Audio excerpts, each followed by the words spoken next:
Hola a todos, bienvenidos a la séptima teleconferencia del módulo de estructuras de datos, correspondiente a la unidad número 4. Esta teleconferencia es completamente teórica, vamos a tratar los temas de asociaciones de valor, conjuntos y, si alcanzamos, vamos a tratar una breve introducción al tema de grafos, que es el que tienen que estudiar en la semana número 8, que es la próxima. Entonces, primero nos vamos a concentrar en nuestro tema de conjuntos. Recuerden ustedes que hace ya ratico trabajamos el tema de estructuras lineales, donde nos concentramos en las listas, las pilas y las colas. Aquí vamos a trabajar sobre otra estructura de datos que son los conjuntos. Vamos a nuestra siguiente diapositiva. Primero tenemos que definir qué es un conjunto de una manera más o menos formal. Entonces, he colocado una pequeña intuición de qué es un conjunto. Tenemos una zona ovalada y dentro algunos nombres de personas. Tenemos María Fernández, Pedro Pérez, Marta Zambrano y así sucesivamente. En total puse 2, 4, 6, 8, 9 nombres. Son 9 nombres en total. Y noten ustedes que estos nombres no están ordenados. No hay primero, no hay segundo, no hay tercero, no hay cuarto, no hay último. Todos están ahí, regados, sin ningún orden. Entonces, esta es nuestra primera diferencia entre un conjunto y una lista. Una lista tiene posiciones y en cada posición se aloja un elemento. Hay primer elemento, segundo elemento, tercer elemento, cuarto elemento, así sucesivamente hasta el último elemento. Aquí, en un conjunto no hay orden, los elementos no están ordenados de primero al último. Esa es nuestra primera diferencia entre una lista y un conjunto. La segunda diferencia es que en una lista puede haber repetidos, en un conjunto no. Entonces yo aquí no puedo tener repetidos. Entonces esas son nuestras dos principales diferencias entre listas y conjuntos. Por lo tanto, podemos definir un conjunto como una agrupación de elementos donde no importa el orden ni importan las repeticiones. Eso es un conjunto. Por otra parte, tenemos nuestras listas, que son secuencias de elementos que tienen un orden establecido, primero, segundo, tercero hasta el último. Importa el orden de los elementos y también importa si están repetidos o no. Esa es nuestra gran diferencia entre conjuntos y listas. Por otro lado tenemos bolsas, donde las bolsas son estructuras de datos, son colecciones de elementos donde importan repetidos, pero no importa el orden tampoco. Entonces tenemos 3 tipos de colecciones: listas, conjuntos y por este otro lado tenemos las bolsas. En las listas importan repetidos e importa el orden. En los conjuntos no importa el orden y no debe haber repetidos. Y en una bolsa puede haber repetidos y no importa el orden. ¿Uno cómo hace para acordarse? Entonces vamos con las listas. Uno dice, listo, una lista. ¿Uno qué se imagina? Un listado de cosas. Como un tiquete, el tiquete de la factura de un supermercado. Uno va al supermercado, le meten una factura. Esa factura es una lista. Primer elemento que pasó por la registradora, segundo elemento que pasó por la registradora, tercero, cuarto, quinto, sexto, hasta el último. Y puede haber repetidos, claramente, porque uno puede comprar 2 libras de chocolate, entonces le aparece la primera libra de chocolate y después la segunda libra de chocolate registrada. Entonces eso es una lista, una colección de elementos donde importa el orden y también importan las repeticiones. Por otro lado tenemos los conjuntos. Entonces uno que se imagina por conjunto, como el conjunto de los números naturales, el conjunto de los números reales, el conjunto que tiene los números 1, 2 y 3 y 4. En todos esos conjuntos no importa. Lo único que importa es qué elementos están en el conjunto. No importan el orden y no importa tampoco las repeticiones. Digo no importa porque no debe haber repeticiones. Y por otro lado tenemos la bolsa. Entonces uno que se imagina por bolsa. Entonces, a mí lo primero que me viene en la mente como bolsa es el carrito del supermercado. Uno cuando va a mercar, coge su carrito, llega, va con el carro y va echando cosas. No, que necesito pan, que necesito queso, que necesito leche, que necesito papas, y entonces echo 2 paquetes de papas fritas, que necesito 10 libras de chocolate, entonces echo 1 libra, echo otra libra, echo otra libra, echo otra libra, y voy llenando mi carrito. Ese carrito actúa como una bolsa. Imaginen ustedes que para que quede mejor el cuento, que no es un carrito, sino es una bolsa de basura, y yo merco en mi bolsa de basura, aunque suene raro, pero es para que se imaginen la bolsa. Entonces yo tengo mi bolsita como el talego de Papá Noel, pero una bolsa negra, y entonces voy echando mis productos ahí. Entonces, en esa bolsa importan las repeticiones, porque importa si yo eché 2 libras de chocolate o una sola, pero no importa el orden, las cosas están revueltas ahí adentro de la bolsa. Pero sí importa cuántas llevé de cada una, cuántas libras de chocolate llevé, cuántas cajas de gelatina llevé, y así sucesivamente con el resto de productos. Entonces esas son las diferencias entre esos 3 tipos de colecciones: listas por un lado, conjuntos por el otro y bolsas por el otro. Por lo pronto nos estamos concentrando en los conjuntos. Entonces sabemos que un conjunto es una colección de elementos donde no hay repetidos y no importa el orden, como muestra la diapositiva, que ahí tenemos un montón de nombres sin orden alguno y no hay repetidos. Entonces eso es un conjunto. Vamos a nuestra siguiente diapositiva, donde se muestra la interfaz set de Java tal y como aparece en el API del lenguaje de programación. Recuerden que el API es el lugar donde uno puede consultar la descripción de las clases de la librería de Java, y también uno ahí puede consultar las descripciones de los métodos que reciben, que entregan como resultado, que hacen. También uno puede averiguar los atributos de las clases, puede averiguar uno muchas cosas. Es la principal documentación que uno tiene de Java para efectos de programación. Si quieren acceder al API de forma rápida, pueden usar San Google, www.google.com, y ahí dentro de Google ponen Java, espacio, API, o sea, API, y si quieren la versión de Java ponen un espacio y le ponen la versión que necesitan. La última versión es la 6, ya estamos cerquitica de la 7, entonces, dependiendo de cuál sea la última versión de Java que tengan, ponen 6, 7 u 8 y les va a salir el API de esa versión. Aquí tengo específicamente el API de la versión número 6 de Java, y como sé que es la 6, aquí me dirijo a la parte superior derecha de la pantalla y dice que es la versión estándar de Java número 6, aquí arribita, en la esquina. Entonces la número 6. Y la ventana que tengo ahí desplegada es la que describe la interfaz set de Java. Entonces tengo que, está la interfaz set, es una interfaz porque describe qué métodos brindan los conjuntos, pero no brinda la implementación. Esa es la diferencia entre una interfaz y una clase en Java.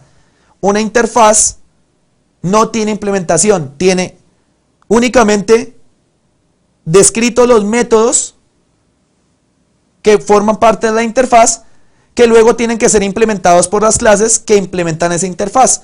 En este caso tenemos la interfaz set, que tiene un conjunto de métodos que describen qué sabe hacer un conjunto, sin implementación, y Java provee varias implementaciones de esa interfaz, que esas implementaciones vamos a estudiar el día de hoy. Entonces, no nos desviemos de nuestro propósito. Primero necesitamos estudiar cómo se representan conjuntos en nuestro lenguaje de programación Java. Entonces tengo la interfaz set, que pertenece al paquete java.util y tiene entre corchetes angulares una E. Si recordamos nuestra práctica de la anterior teleconferencia, nosotros usábamos esa E entre paréntesis angulares para definir un tipo genérico de datos. En esta situación, esa E entre menor que y mayor que es el tipo de los elementos que el conjunto alberga. Entonces estoy diciendo que el conjunto es de elementos de tipo E. Esa E puede llegar a ser cualquier cosa. Puede ser conjunto de enteros, conjunto de cadenas de texto, conjunto de personas, conjunto de animales, conjunto de cualquier cosa. Esa es un tipo genérico que puede aterrizar en cualquier tipo que sea tangible. Esta E es genérica. Entonces vemos aquí en nuestra diapositiva que está el principio de la descripción y algo que yo puse en un recuadro rojo, aquí abajito. Precisamente comienza con lo que es un conjunto. Dice, una colección que no contiene duplicados. Eso es un conjunto. Y esta interfaz set nos está modelando conjuntos en Java. Vamos a la siguiente diapositiva. Más abajo, en el API de Java que describe la interfaz set, están enumerados los servicios que provee la interfaz. He colocado los más importantes para mí, una selección representativa de los métodos de la interfaz. Vamos a ir uno por uno y vamos a describir qué hace cada uno de esos métodos. Entonces vamos de arriba hacia abajo. El de más arriba se llama add, ADD en inglés. Y, como su nombre lo sugiere, ese sirve para agregar, para insertar elementos al conjunto. Recibe como parámetro el elemento que quiero insertar. Entonces, ese método add inserta un elemento en el conjunto. El primero. Vamos con el segundo. El segundo se llama addAll, ADDALL. Ese método, addAll, nos sirve para insertar en el conjunto todos los elementos de una colección determinada.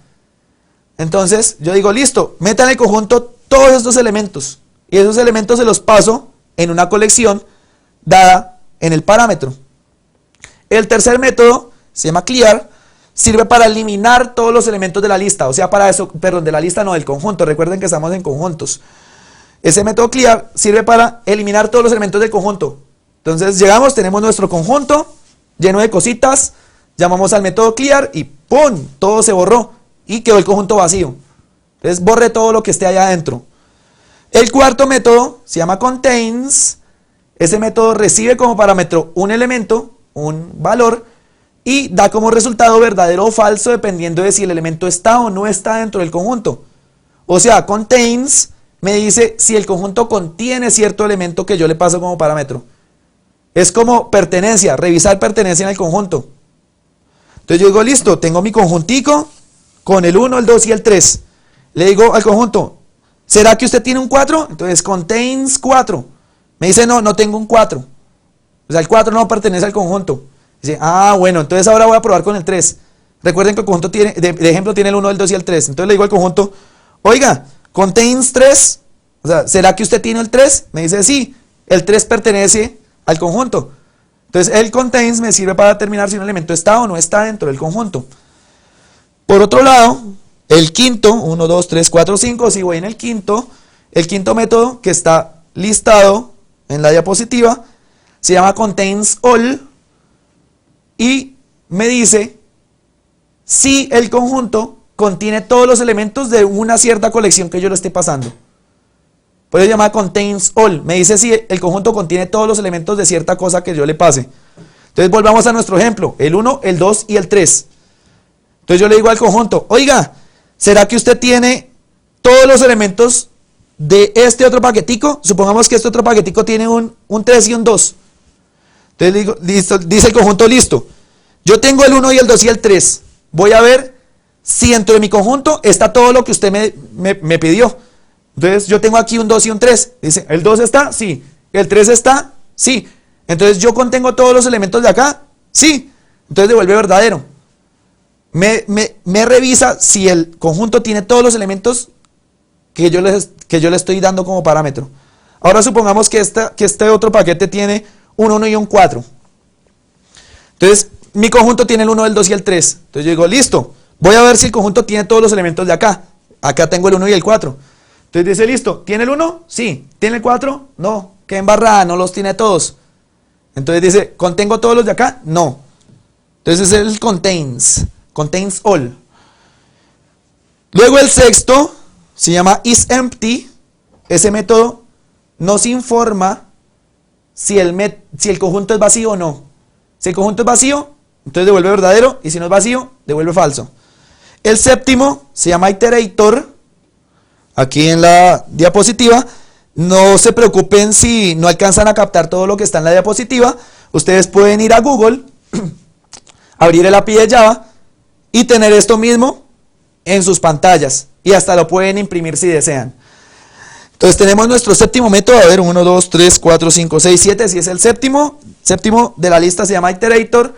Y este método nos devuelve como resultado, nos entrega un iterador que se responsabiliza de visitar todos los elementos del conjunto.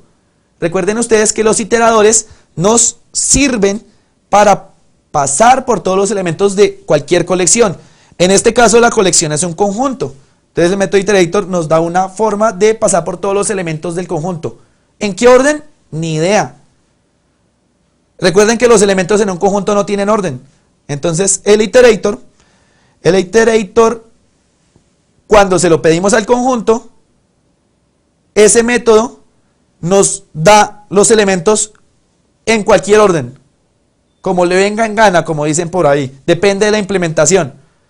Entonces, si mi conjunto tiene el 1 y el 2 y el 3, podría haber una implementación que primero me dé el 1, después me dé el 2 y después me dé el 3. Y puede haber otra implementación que me los dé al revés. El iterador únicamente se responsabiliza de entregarlos todos, de proveer una forma de pasar por todos los elementos del conjunto, pero no garantiza un orden específico. Entonces, eso hay que saberlo, que en nuestros conjuntos que tengamos en Java, depende de la implementación, los vamos a poder visitar de una manera o de otra manera, en un orden o en otro orden específico. Ese es el método iterator. El siguiente método se llama remove y tiene como propósito eliminar un elemento del conjunto. El elemento lo recibe como parámetro. Entonces volvamos a nuestro ejemplo del 1, el 2 y el 3. Le digo, oiga, elimine el 2. Entonces remove 2. Entonces va y quita el 2 del conjunto y queda el 1 y el 3. Digo, bueno, entonces tiene el 1 y el 3. Agrega ahora un 4. Entonces queda el 1, el 3 y el 4. Ahora elimina el 1. Remove 1. Quedarían solo el 3 y el 4. Y supongamos que se nos dio por la loca idea de agregar otra vez el 3. Entonces tengo un 3 y un 4 en el conjunto. Ojo, 3 y 4. Y le digo, agrega un 3. ¡Ay! ¡Oh! Ya había un 3. Entonces, ¿será que pongo otro 3? O sea, queda 3, 3, 4. Y uno dice, no, pues porque un conjunto no tiene repetidos. ¿Cómo va a ser posible que tenga un 3 y un 4 y le pongo otro 3 ahí? No. Entonces el conjunto se tiene que dar cuenta de eso, la implementación. Entonces, si tenemos un 3 y un 4 y pretendemos agregar otro 3, el conjunto dice, quieto ahí, ese 3 no entra. Entonces dice, no lo agrego porque ya está. El conjunto no admite repetidos. Eso tiene que hacerlo la implementación. Y las implementaciones de Java de hecho lo hacen. Si intentamos insertar un elemento que ya está, el método adicionar aborta la inserción, dice yo no inserto nada y devuelve como resultado falso. No sé si ustedes vieron en la diapositiva que el método add, que es el primero que vimos, devuelve un valor booleano. Uno dice, uy, ese valor booleano está como raro. Entonces, ¿para qué es? Voy a leer textualmente lo que dice la descripción de Java. Dice, adiciona el elemento especificado a este conjunto si no estaba presente. O sea, solo agrega al conjunto en caso de que no esté el elemento. Si el elemento estaba ya, devuelve falso como resultado. Si el elemento no estaba, entonces sí lo agrega y devuelve verdadero como resultado. En resumen, devuelve verdadero si insertó algo. En caso de que el elemento ya estaba, devuelve falso. Entonces es nuestro método add en conjunción con el método remove. Luego sigue el método remove all. Ese método remove all elimina del conjunto todos los elementos de cierto paquete o colección que yo le pase. Entonces volvamos a nuestro ejemplo inicial. Tengo el 1 y el 2 y el 3. Y le digo, oiga, conjunto, elimine todos los elementos que tengo aquí en este paquete. Y en este paquete tengo el 1 y el 3. Entonces digo, listo, en mi conjunto tengo el 1, el 2 y el 3. Y aquí tengo el 1 y el 3. Entonces si yo le llamo el conjunto al método remove all pasándole el 1 y el 3, entonces va y quita el 1 y quita el 3 y me deja solo el 2. Ese es el remove all. Por otro lado tenemos el retain all, que en vez de remover, retiene. ¿Sabe qué es la operación contraria? No quita sino deja. Entonces volvamos a nuestro ejemplo. Tengo el 1, el 2 y el 3 en mi conjunto. Y aquí tengo el 1 y el 3. Entonces ya no llamo al remove all, sino al retain all. Entonces le digo, reténgame el 1 y el 3. Entonces dice el conjunto, ah, listo. Entonces yo tengo el 1, el 2 y el 3 dentro del conjunto. Y me están pidiendo retener el 1 y el 3. Entonces digo, listo, el 1 y el 3 los dejo y el 2, chao. Porque el 2 no lo tengo que retener porque no está acá. Ese es el retain all. Es como intersección de conjuntos, más o menos. Tengo aquí el 1, el 2 y el 3. Y aquí tengo el 1 y el 3. Si los intersecto me queda el 1 y el 3. O sea, quito el 2. Y por último tenemos el método size, que me devuelve como resultado el número de elementos que tiene la lista. Perdón, la lista no, el conjunto. Recuerden que estamos en conjuntos, no se les olvide. Entonces el método size me devuelve como resultado cuántos elementos hay en el conjunto. No se les olvide.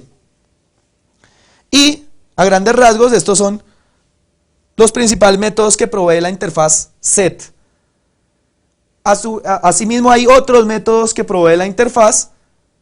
Esos métodos los pueden ustedes mismos averiguarlos dentro del API de Java. Perdón. Bueno, sigamos con nuestra próxima diapositiva. Ahora nos vamos a concentrar en las implementaciones que tenemos en Java sobre conjuntos. Recuerden ustedes que la interfaz solo me da el listado de métodos que se tienen que implementar, no da las implementaciones. Las implementaciones se dan aparte. Y tenemos dos implementaciones que nos provee Java sobre conjuntos. La primera implementación importante es treeset y la segunda implementación importante es hashset. Vemos en la diapositiva estos dos tipos de implementación que nos provee Java. Entonces tengo por un lado treeset, que es un conjunto de elementos de tipo E implementado con una estructura de datos especial que se llama árboles rojinegros, y la otra que se llama hashset me representa un conjunto de elementos de tipo E implementado con tablas de hashing. O sea, árboles rojinegros por un lado, a la izquierda vemos el árbol rojinegro y a la derecha tengo una tabla de hashing.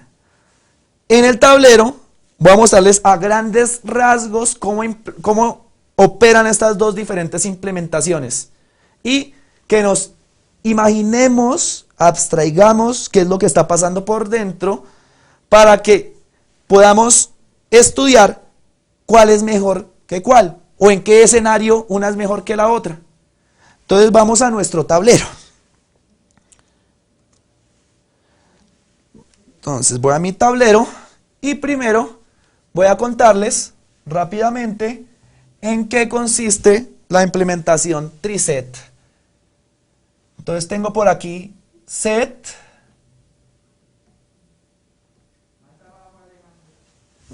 Gracias, Pachito. Borro que me estaba saliendo del tablero. Entonces voy más abajo. Entonces tengo aquí mi interfaz. Elementos de tipo E almacenados en un conjunto. Entonces es un conjunto de elementos de tipo E. Y tengo por este lado treeset.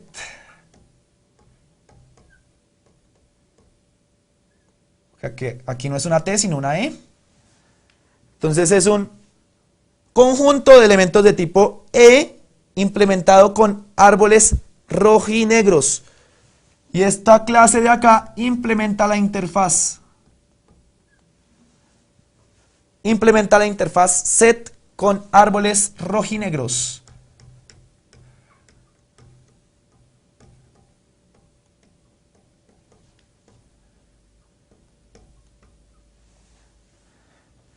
Los árboles rojinegros son árboles ordenados que necesitan cumplir ciertas condiciones. Esas condiciones están explicadas en las lecturas. No voy a ahondar en esas propiedades porque no es el caso de la teleconferencia de hoy. Más bien me voy a centrar en lo verdaderamente importante. O sea, únicamente voy a decir propiedades importantes, propiedades relevantes de estos árboles rojinegros para que nos sirvan para comparar esta estructura de datos con las tablas de hashing, que es la otra implementación de conjuntos. Entonces, únicamente voy a comentar sobre lo que me interesa hoy. Entonces, un árbol rojinegro es un árbol ordenado. Entonces,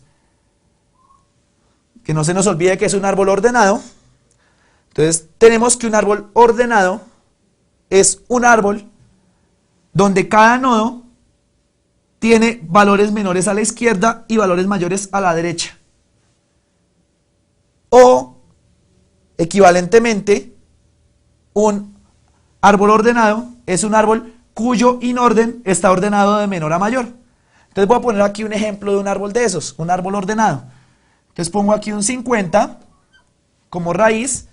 Apenas ponga el 50 como raíz, sé que todo lo que tenga que estar a la izquierda del 50 debe ser menor que él y todo lo que esté a la derecha tiene que ser mayor que él. Entonces voy a poner aquí a la izquierda un 80 y oh diablos, el 80 no lo puedo poner porque es mayor y como es mayor no puede ir a la izquierda, entonces me toca poner algo menor que 50. Precisamente me equivoqué de aposta. Entonces no pongo algo mayor sino menor, voy a poner un 24. Listo, voy bien. A la izquierda del 24 tengo que poner uno menor que el 24, poner un 10. A la derecha voy a colar un 32.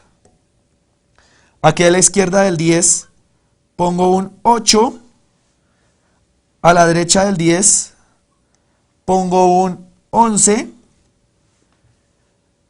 A la izquierda del 32 voy a poner un vacío. A la derecha del 32 voy a poner un 41.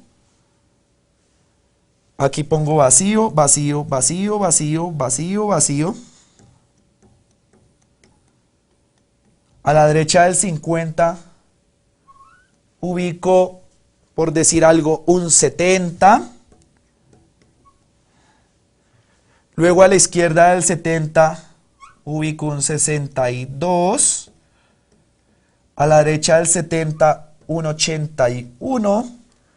A la izquierda del 81 un 74. A la derecha del 81 un 95. Vacío, vacío, vacío, vacío.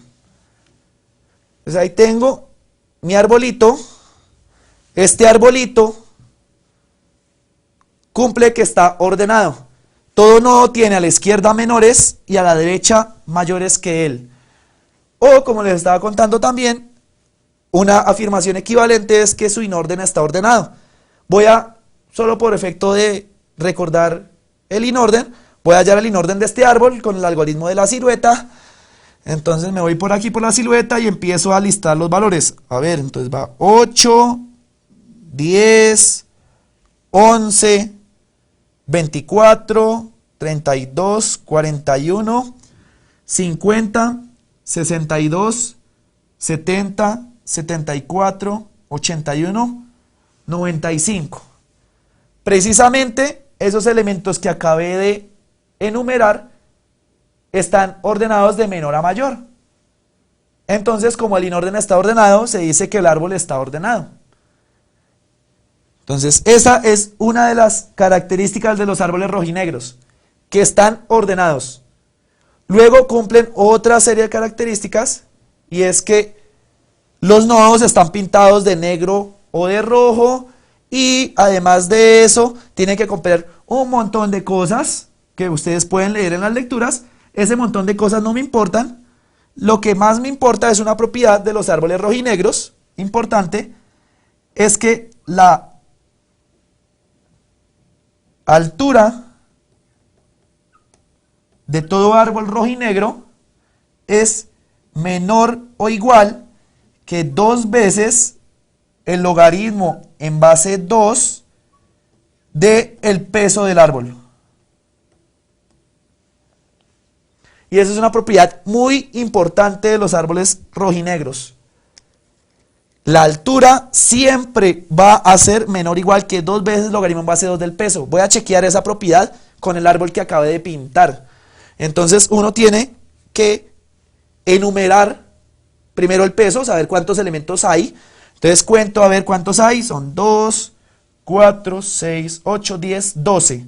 Otra vez 2, 4, 6, 8, 10, 12. Hay 12 elementos en mi arbolito. ¿Cuánto es el logaritmo en base 2 del peso? Entonces logaritmo en base 2 de 12. 2 a la 3 es 8. 2 a la 4 es 16. Por lo tanto el logaritmo en base 2 de 12, donde 12 es el peso, es aproximadamente 3 punto algo. 3 punto y pico. Entonces digo, listo, logaritmo en base 2 del peso es 3 punto alguito. 3 punto alguito por 2 da 6 punto alguito o 7 punto alguito. Entonces, digamos que estamos entre 6 y 7. 2 veces el logaritmo en base 2 del peso es 6 o 7, más o menos. Y la altura tiene que ser menor o igual que eso. Entonces uno dice, ¿cuánto es la altura? Entonces digo, 1, 2, 3, 4. Mi arbolito tiene altura 4. Entonces digo, bueno, 4 es menor o igual que 6 o 7. Sí, entonces se cumple la condición de que la altura es menor o igual que 2 veces el logaritmo en base 2 del peso.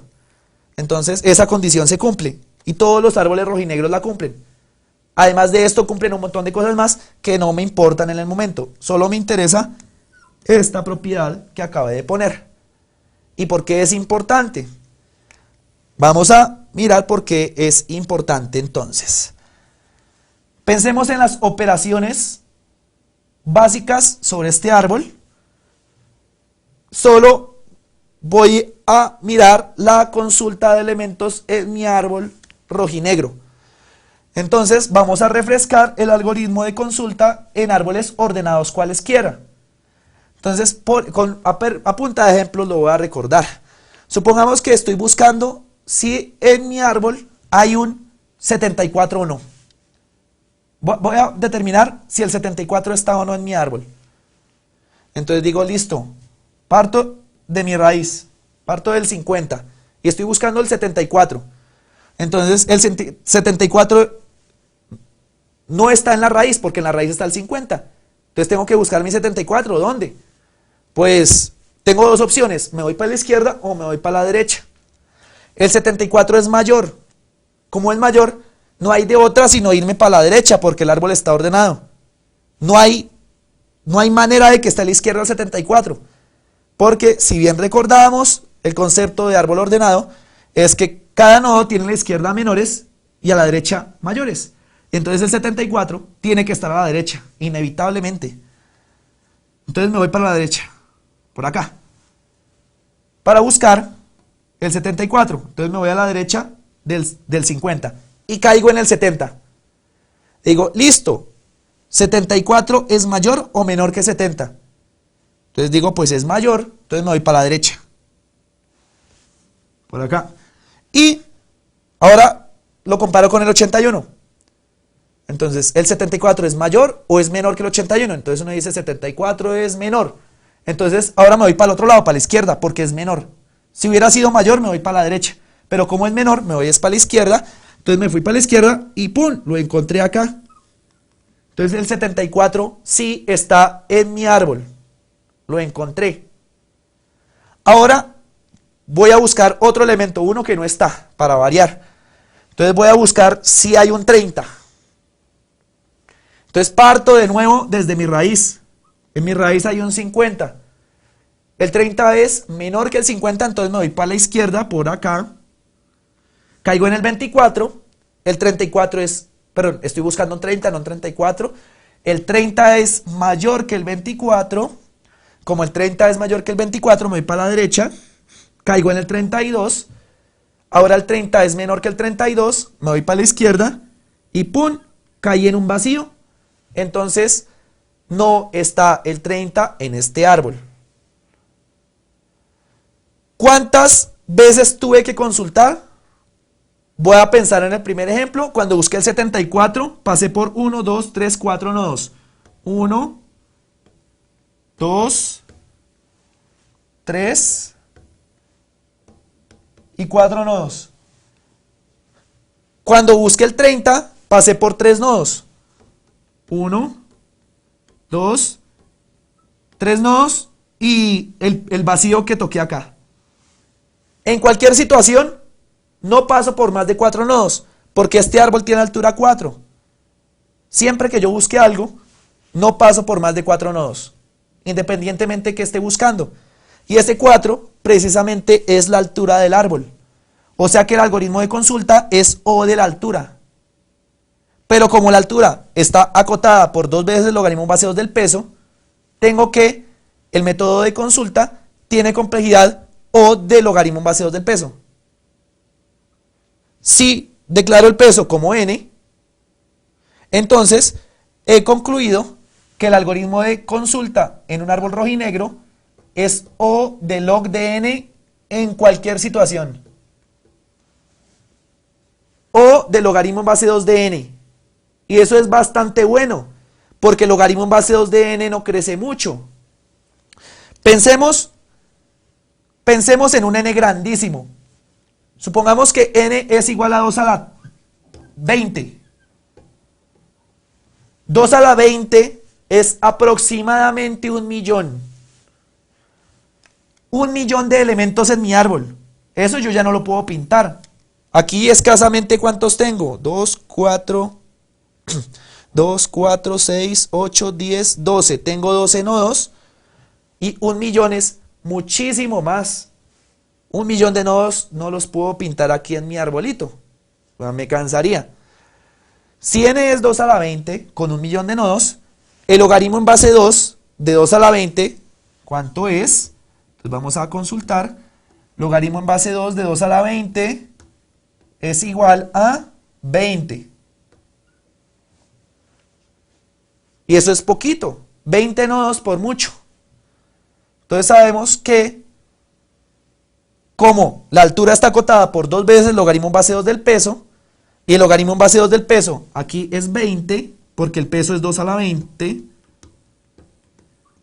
entonces 2 por 20 es 40, porque tengo 2 veces el logaritmo en base 2 del peso acá, y eso me hace ver que el algoritmo de consulta en árboles rojinegros nunca va a pasar por más de 40 nodos. Y 40 nodos es poquito comparado contra 1.000.000. Y esto es muy bueno para la operación de consulta. Asimismo, se puede modificar un nodo con la misma complejidad, se puede insertar un nodo con la misma complejidad y se puede eliminar un nodo con la misma complejidad. O sea, los procesos de consulta, modificación, inserción y eliminación en árboles rojinegros tienen todos complejidad O de log de n. Eso es buenísimo, porque ese log de n ocurre en cualquier escenario. Puede ser en el mejor, en el peor, en el promedio, siempre va a ser logaritmo en base 2 de n. Estos son los árboles rojinegros, que nos sirven para guardar elementos de un conjunto. Miren ustedes acá que estos valores bien pueden ser los valores de un conjunto, los valores que acabé de colocar en mi arbolito. Por otro lado tenemos las tablas de hashing. Entonces voy a borrar un poquito para colocar a un lado las tablas de hashing. Borro aquí, borro acá.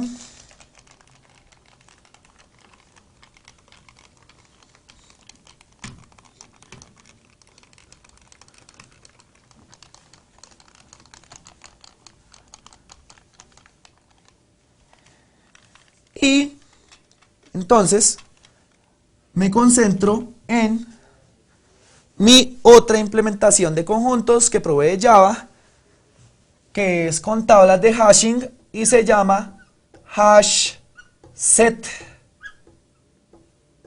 También es de elementos de tipo E. HashSet. Y me implementa la interfaz set. Esa es mi otra implementación de conjuntos. No son árboles, son tablas de hashing, otra estructura de datos completamente distinta.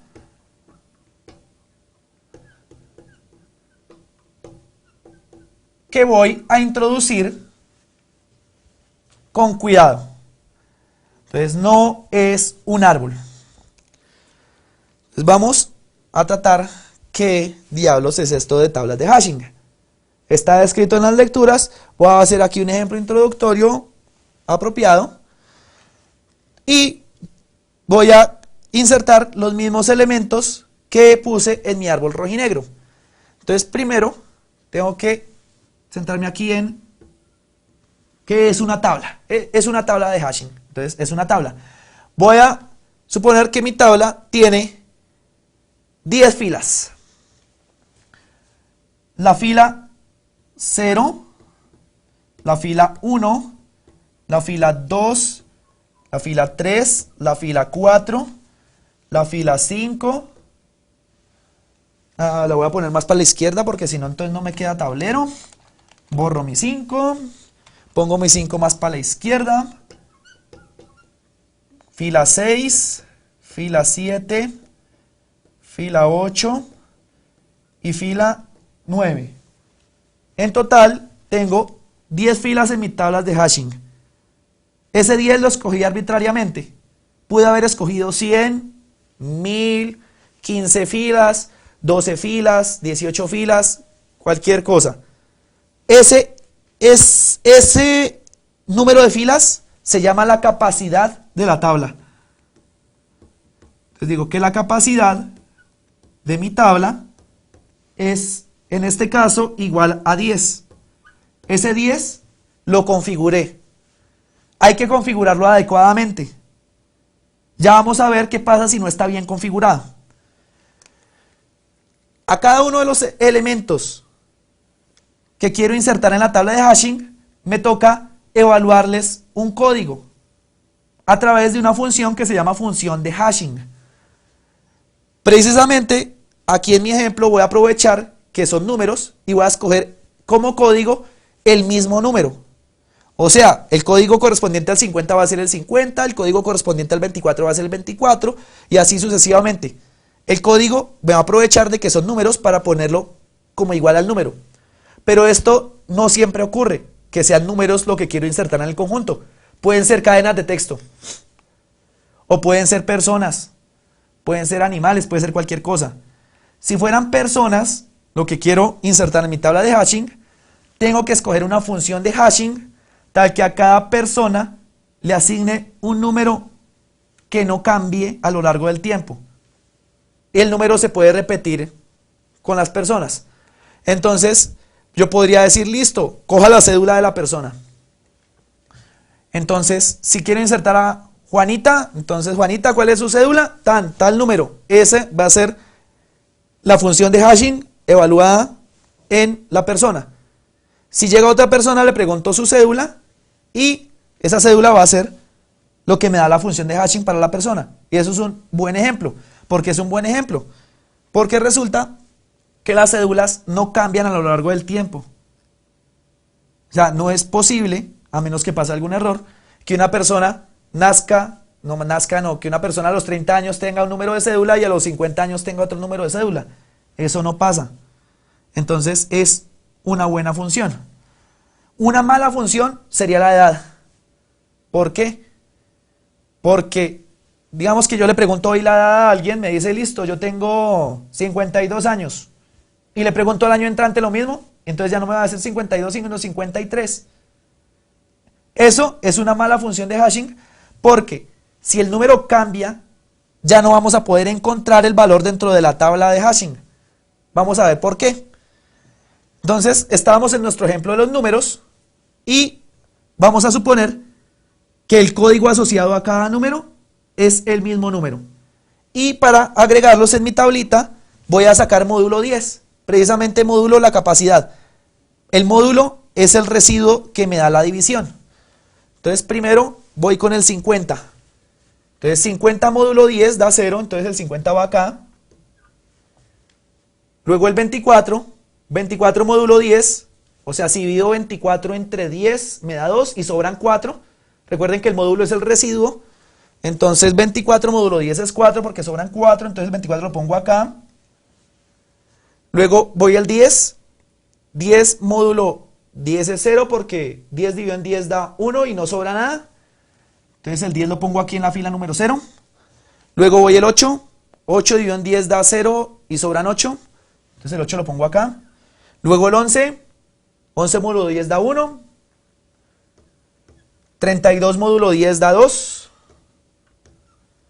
41 módulo 10 da 1. 70 módulo 10 da 0. 62 módulo 10, 2. 74 módulo 10, 4. 81 módulo 10, 1. Y 95 módulo 10, 5. Y ya terminé de agregar mis valores en la tabla de hashing. Si yo quisiera buscar un elemento, queda muy sencillo. Por ejemplo, voy a ver si está el 62 en mi tabla. Entonces le aplico el mismo procedimiento. 62 módulo 10 da 2. Entonces caigo en la fila número 2 y busco en esa fila y efectivamente el 62 está acá. Si quiero, voy a ver si hay un 33. 33 módulo 10 da 3. Y entonces caigo en la fila número 3 y aquí no hay nada. Y entonces no lo encontré, no está. Esta estructura de datos también me permite representar conjuntos y tiene una propiedad bastante interesante y es en que entre más filas haya, mejor se comporta. Supongamos que en vez de 10 filas son 100. Si son 100 filas, sucede que cada elemento queda en una fila aparte. Porque el 50 quedaría en la fila número 50, el 24 quedaría en la fila 24, el 10 queda en la fila 10, el 8 queda en la fila 8, el 11 queda en la fila 11 y así sucesivamente. Si son 100 filas, las consultas son automáticas. Hay que llegar a la fila y ya. Por eso es que en las tablas de hashing bien configuradas, las consultas son O de 1. O sea, muy eficientes. Pero para que sea O de 1, tiene que pasar varias cosas. Primero, es que haya suficientes filas. Y entre más filas, mejor. Pero sin exagerar. Para este ejercicio, 100 filas es suficiente para que las consultas se vuelvan O de 1 con estos datos. Pero si yo dijera, listo, ponga 1.000.000 de filas, ya es desperdiciar mucho espacio. 1.000.000 de filas es muchísimo. Me paso, me excedo. Con 100 es suficiente. Pero si decrezco el número de filas, se empieza a dañar la vaina. Imaginen ustedes una sola fila. No 10, una fila. Si tuviera una sola fila, todos los elementos quedan ahí. Porque hay una sola fila, no se distribuyen. Quedan todos concentrados en la única fila que hay. Y prácticamente se convierte en una lista de esa vaina. Una lista. ¿Por qué? Porque una sola fila, todos los elementos ahí dentro, eso es una lista. Y en una lista, la consulta empeora a O de n. O sea que si configuramos mal nuestra tabla de hashing, se nos daña la estructura de datos y pasa que ya no tenemos un lindo O de 1, que es eficiente, sino que tenemos un O de n, que es malo. Entonces eso hay que evitarlo a toda costa. Para esto entonces tenemos que diseñar bien cuántas filas va a tener nuestra tabla de hashing. Por otro lado, también hay que diseñar bien la función. La función tiene que garantizar que los datos se dispersen. Sería muy malo que la función de hashing dijera, a todo el mundo le doy el 0. Esa es una posible función. A todo el mundo le asigno el 0. Pero si a todo el mundo le asigno el 0, todo el mundo cae en la misma fila. Entonces eso no tiene ninguna gracia. Lo bueno, lo deseable es que los elementos se dispersen, que yo tenga muchas filas, muchísimas filas, y que caiga un elemento por allá, caiga otro elemento más abajo, caiga otro elemento por acá, que los elementos caigan y caigan, pero que se ubiquen en filas distintas. Si los elementos comienzan a caer en la misma fila, lo que se llama colisión, entonces la estructura de datos se empieza a degradar y ya no responde en O de 1, sino que más se va a parecer a un O de n. Entonces esa es una desventaja de la tabla de hashing, y es que hay que configurarla muy bien, pero la gran ventaja de la tabla de hashing es que una vez configurada bien, nos empieza a dar complejidades muy buenas, O de 1, que es mucho mejor que tener un logaritmo en base 2 de n. Entonces, a grandes rasgos, esta es la diferencia entre triset y hashset. Vamos a nuestra siguiente diapositiva. Entonces ya la entendemos un poquito más. Tenemos a un lado los trisets, que son árboles rojinegros, que ya los describí, y al otro lado los hashset, que son tablas de hashing. Ahí en esa tabla de ejemplo vemos que tengo exactamente 10 filas, y en cada una de esas filas tengo algunos elementos. Entonces la gran diferencia entre una y la otra estructura de datos. ¿Cuál es mejor? Depende. Depende de varios factores. Y para esto tenemos que calcular complejidades temporales. Recuerden que las complejidades temporales nos sirven para determinar qué tan eficiente en tiempo es un algoritmo. En este caso estamos revisando dos estructuras de datos, las de árboles rojinegros y las de tablas de hashing por otro lado. Entonces, ¿qué tan eficiente es cada una? Depende. Depende de la complejidad temporal de las operaciones. Entonces ya lo alcanzamos a estudiar en el tablero. En resumen, tenemos que en un árbol rojinegro, la consulta, la modificación, la inserción y la eliminación, todas son con complejidad logarítmica, O de log de n. Por otro lado, en una tabla de hashing, todas las operaciones básicas son O de 1, siempre y cuando la tabla esté bien configurada. O sea, tenga un número decente de filas, dependiendo de cuántos datos tenga que insertar.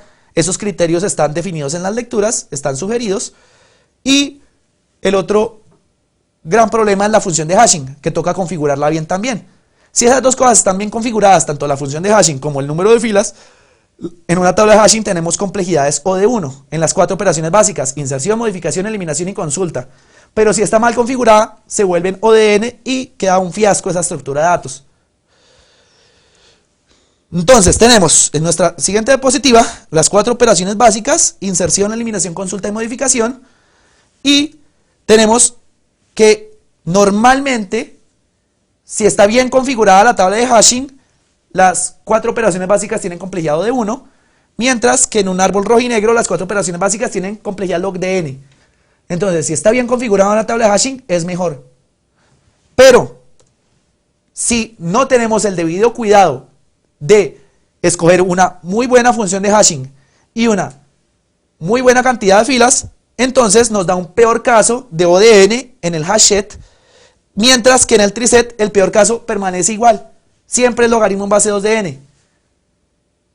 Esto es un punto a favor del triset, que siempre sea logaritmo en base 2 de n, porque en un hashset, si no lo configuramos bien, chao, se murió, se jodió la estructura de datos. Una situación particular en la que un hashset no es razonable de utilizar es si tenemos, por decir algo, un montón de elementos, 1.000.000 de elementos. 1.000.000 de elementos, para que queden bien en un hashset, necesita por ahí 1.500.000 filas. Y ese 1.500.000 filas solo nos podemos dar el lujo de declararlas si tenemos el espacio suficiente en memoria RAM.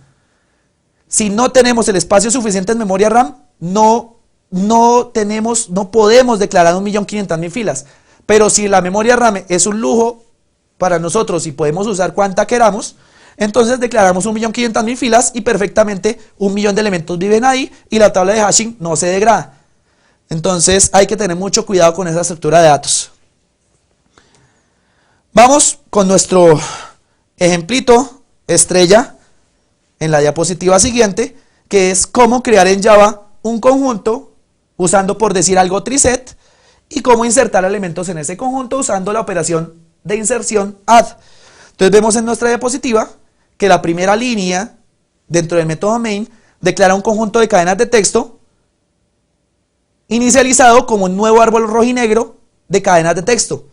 O sea, new triset de string, nuevo árbol rojinegro de cadenas de texto. Y luego insertamos un nombre y el otro, y el otro, y el otro, y el otro, y así sucesivamente hasta que terminamos. Esta es nuestro ejemplo de cómo crear conjuntos en Java. Por otro lado, tenemos otro tipo de estructura de datos, otro tipo de colecciones, que son las asociaciones llave-valor. En una asociación llave-valor tenemos un conjunto de llaves donde cada llave tiene exactamente un valor, como vemos en la diapositiva. Tenemos varias llaves, cada uno es una persona y cada persona tiene un valor. Ese valor, por decir algo, es la nota de la persona en una evaluación. Entonces, esa es una asociación llave-valor. A cada llave le asocio exactamente un valor. En Java está a través de la interfaz map. Entonces, la interfaz map en Java nos representa una asociación llave-valor donde las llaves son de tipo K y los valores son de tipo V. Y como el recuadro rojo lo indica, una asociación llave-valor asocia llaves con valores y no puede haber llaves duplicadas. O sea, las llaves forman un conjunto que no tiene duplicados y cada llave tiene asociado un valor. Operaciones básicas tenemos varias, me interesan fundamentalmente dos, una es el get y la otra es el put. El método get sirve para consultar el valor que tiene una llave específica y el método put sirve para ponerle un valor a una llave. O sea, put, colocarle valor a llave y get, obtener el valor de una llave.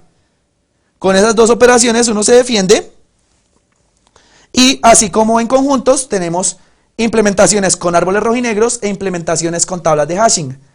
Las implementaciones con árboles rojinegros son con la clase TreeMap. La TreeMap es un árbol rojinegro que implementa asociaciones llave-valor y por otro lado la clase HashMap y la clase HashTable implementan asociaciones llave-valor utilizando tablas de hashing. Y por último, un ejemplo que declara una asociación llave-valor y la alimenta. Entonces tenemos en la primera línea que se está declarando un map y entre paréntesis angulares string, double. O sea, lo que me está diciendo eso es que estoy declarando una asociación llave-valor cuyas llaves son cadenas de texto y cuyos valores son números. Y lo estoy inicializando como un nuevo árbol rojinegro, un nuevo TreeMap, donde tiene como llaves cadenas de texto y como valores números.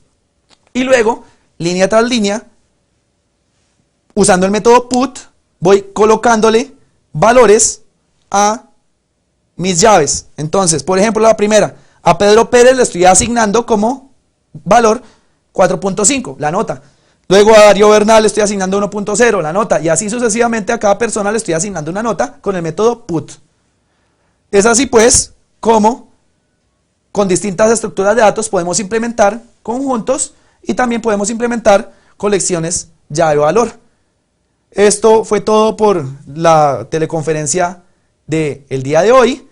La próxima tratará acerca de grafos, que es una estructura de datos muy importante y muy valiosa en programación. Y no se les olvide, igual que todas las semanas, andar haciendo ejercicios y leer las lecturas. Nos vemos en una próxima ocasión. Hasta pronto.